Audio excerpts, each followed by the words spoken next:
The US consulate in Karachi has been targeted. A mob has vandalized the US consulate in Karachi. Look at these images. Unbelievable images coming in from Karachi in Pakistan. This is a mob that breached the security of one of the most protected buildings in Pakistan. The US consulate in Karachi has been attacked by a mob. The question remains, what were the Pakistani police and the Pakistan army that provide perimeter security doing?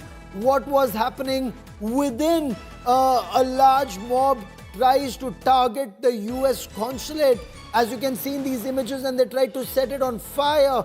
You can see the American flag there. You see this mob. You see concertina wire on top. The embassy, the consulate was shut. And this is where the large mob just went in. They breached perimeter security. They went in. Of course, there's bulletproof glass there. And then they started using sticks and stones to target the consulate, the American consulate in Karachi. And that's the second image that you see on your television screen, that police had to resort to firing tear gas shells when an angry mob took to the streets in Karachi, the business capital, so to say, of Pakistan, in the Sindh province. So two images that we'll just show you. One of the mob in Karachi there, that's the second image, and I want to play out that image to you for a moment full screen so that you can appreciate the damage that the mob was able to inflict. So despite the tear gas shells that were going on outside, this mob in Pakistan, it enters the consulate. Watch this, and they're celebrating it. They're celebrating it. The consulate in Karachi set on fire. The American consulate in Karachi targeted. That's the image that we're putting out on your television screen right now. Look at those huge security gates. Look at the concertina wire, the barbed wire, and the bulletproof glass that's there in place. You can see the American flag, and yet the mob managed to breach this security.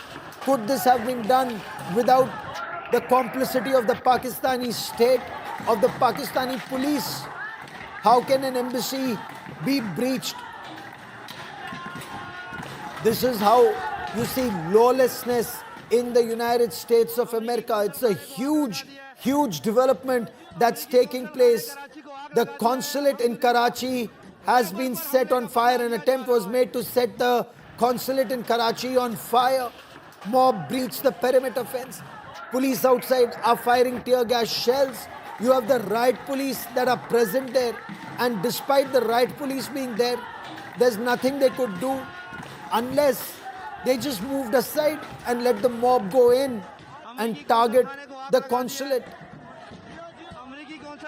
The US consulate in Karachi has been set. An attempt was made to set it on fire. How did the mob with sticks and stones and incendiary, it seems they were carrying Molotov cocktails and petrol bombs, manage to breach the outer perimeter, the security perimeter, and enter and attempt to set the consulate on fire?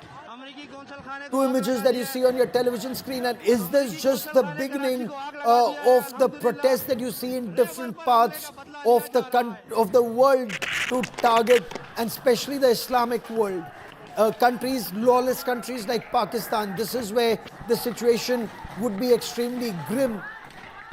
But this is a scenario which should be very worrisome. A lot of it may have been war-gamed. A lot of it would have been war-gamed, but is this even acceptable what Pakistanis are doing here? And Pakistan is one country that plays the biggest double game in the world. You had Pakistan's Field Marshal Asim Munir, a member of the Board of Peace, Pakistani airspace being used for strikes against Iran. And that is why America had very extensively been mollycoddling a military dictatorship and a hybrid state, with Donald Trump calling Field Marshal Asim Munir his favorite field marshal. Was this the reason? The lawlessness in the favorite field marshal's country? Watch on your television screens right now. Very, very alarming situation that you see on your television screen in Pakistan, in Karachi. Karachi anyway was once seen as once very prosperous, but subsequently a lawless part of Pakistan. Of course not as lawless as the Northwest Frontier Province or Baluchistan, where you have a freedom struggle that's underway. Though even in parts of Sindh, there are people who want to break away from the terror state called Pakistan. But just look at these images, the targeting of the American consulate in Karachi.